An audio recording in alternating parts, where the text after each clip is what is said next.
Welcome to this wonderful podcast. When Danny, Andre, Mara, and Mariana are going to be covering the first 10 chapters of the three body problem.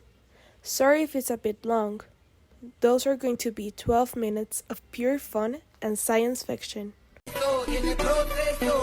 To begin, in Chapter 1, The Madness Years, Ye watches her father, Ye Shitai, who is the physics professor, get attacked during a struggle session. He's trying to defend science, but the Red Guards beat him to death right in front of her. This is obviously a super traumatic event for her and messes her up a lot. Then, in Chapter 2, Silent Spring, Ye gets sent to a labor camp where she's forced to cut down forests all day in awful conditions. While she's there, she secretly reads Silent Spring, a banned book about how humans are destroying nature, and it just makes her lose even more faith in humanity. Later, we meet a guy named Bai Mulin, who betrays her by giving the authorities some radical writings and blaming her for it, even though she did write them, but it was not her ideas, it was his.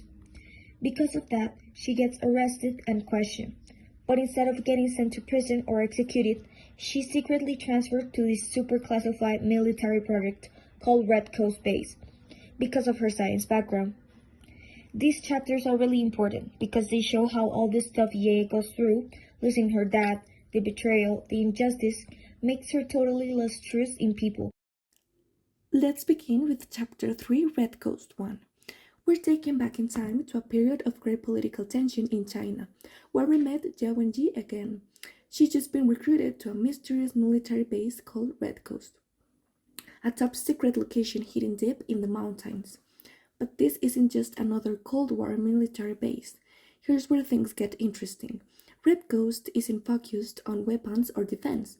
Its true mission is contacting extraterrestrial life using high-powered radio waves to reach out into the void of space, hoping for an answer.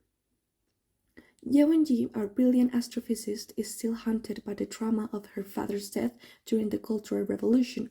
Now finds herself at the crossroads of science and military ambition. She begins to see the dangers of letting science be controlled by those in power. There's a heavy moral weight pressing her, a silent question. What happens when knowledge is no longer free but weaponized? Ye Wenji begins to realize how dangerous knowledge can be in the wrong hands. And now we jump back to the present in Chapter 4, The Frontiers of Science. Here we are introduced to a new main character, Wang Miao.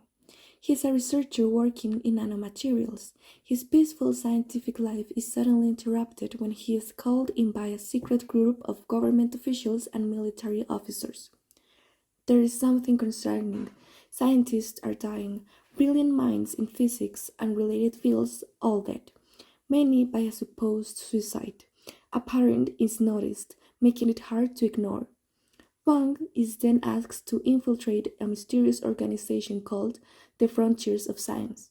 At first, it seems like an academic group, but something about it feels weird.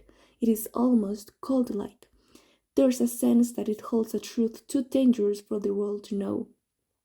Wang Miao is about to learn that some knowledge might be dangerous no matter whose hands it's in. Now let's move on to Chapter 5. Wang Miao visits Ding Yi, Dong's ex-boyfriend. When he arrives at Ding's apartment, Wang notices that it is almost completely empty, except for a large pool table in the middle of the room. Ding, who's drunk, explains that he has hope his new apartment will convince Dong to start a family. But in the end, she was like a star, always so distant, completely consumed by her work in physics. While playing pool, Ding compares the balls on the table to particles in a particle accelerator, but then he tells Wang something shocking. Recent experiments have shown that the laws of physics might not be consistent anymore. Particle accelerators are giving random results, which means science itself is starting to fall apart. This realization is what drove many scientists, including Yang Dong, to lose hope. Before Wang leaves, Ding gives him the address of Yang Dong's mother, suggesting he should go to visit her.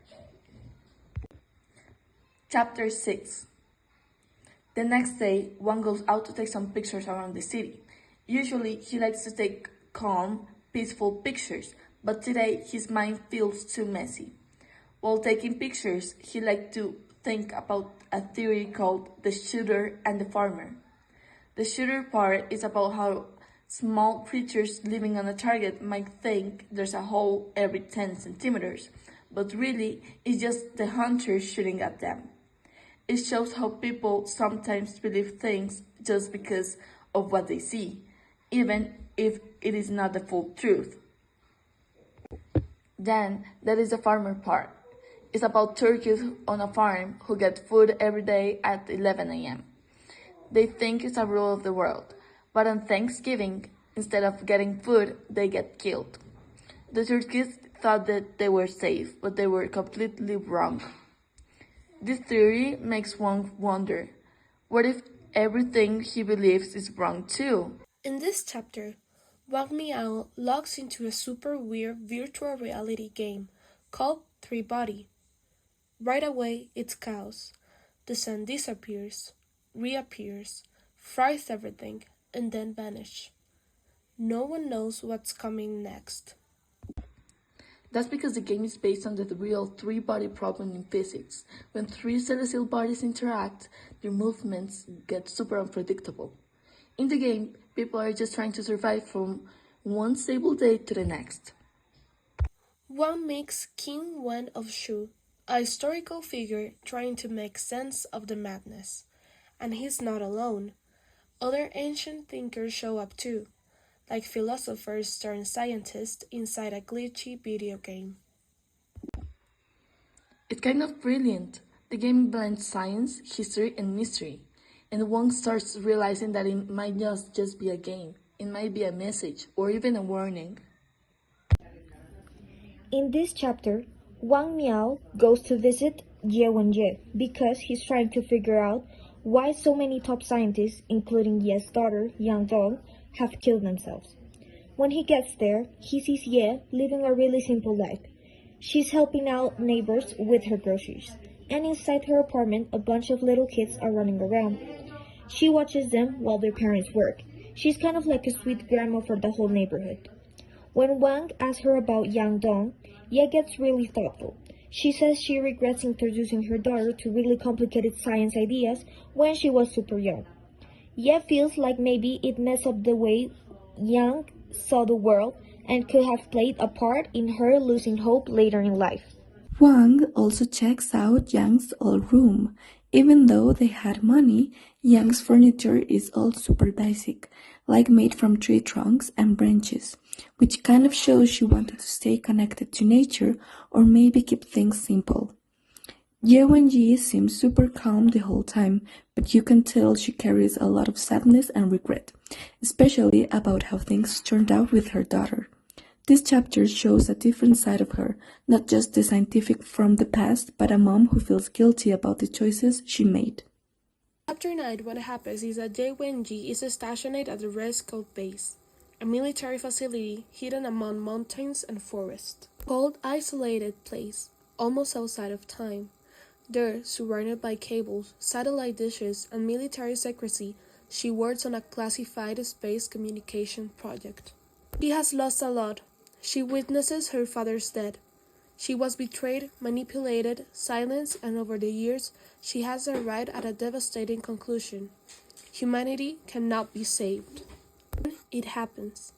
One day, in front of the radio telescope, Ye Wenji detects a signal, an anomaly, an echo from deep space. It's not a noise. It's not an interference. It's a message. Clear, precise, intelligent. This signal comes from Alpha Centauri, the star system closest to our sun, and the message it carries is unsettling. Do not respond. If you do, you will reveal your location. You will be found. This message, arriving after years of quiet surveillance, it is in itself proof that we are not alone. And Ye, faced with the most crucial decision of her life, makes a radical choice. She responds. She doesn't do it out for scientific curiosity or for glory. She does it because she has lost faith in humankind. She believes humans by their nature are incapable of building just a world, and if something more powerful exists out there in the universe, let it come. With that response, a cycle begins, one that cannot be undone, one that will drive humanity to the brink of its own existence. While Zhao Wanju's decision sets something enormous into motion, far from Red Coast, another story begins to unfold. The scientist Wang Miao starts noticing things that defy logic. He sees numbers floating in his vision, a countdown that no one else can perceive. Across the scientific community, renowned researchers are dying by suicide. A heavy, invisible pressure is taking hold. That's when he meets Shi Qiang, also known as Dashi, a seasoned police officer, rough around the edges, blunt in his words, but incredibly perceptive. Dashi doesn't come from the world of science. He doesn't quote Einstein or talk about particle physics. But what he does understand deeply is human behavior. Our first meeting, his way of thinking sharply contrasts with Wang Miao's. Wang is methodical, analytical, absorbed in theories and data. Dashi cuts through all of that with simple, grounded logic. If someone is scaring you with that countdown, doctor, it's because they are scared of you. Dashi isn't impressed by institutions or credentials. He follows patterns, listens between the lines, and isn't afraid to ask questions others avoid. As Wang Miao divers deeper into that happening, into the hidden forces manipulating reality, Dashi becomes essential. His instincts lead him to truth that science alone can't explain.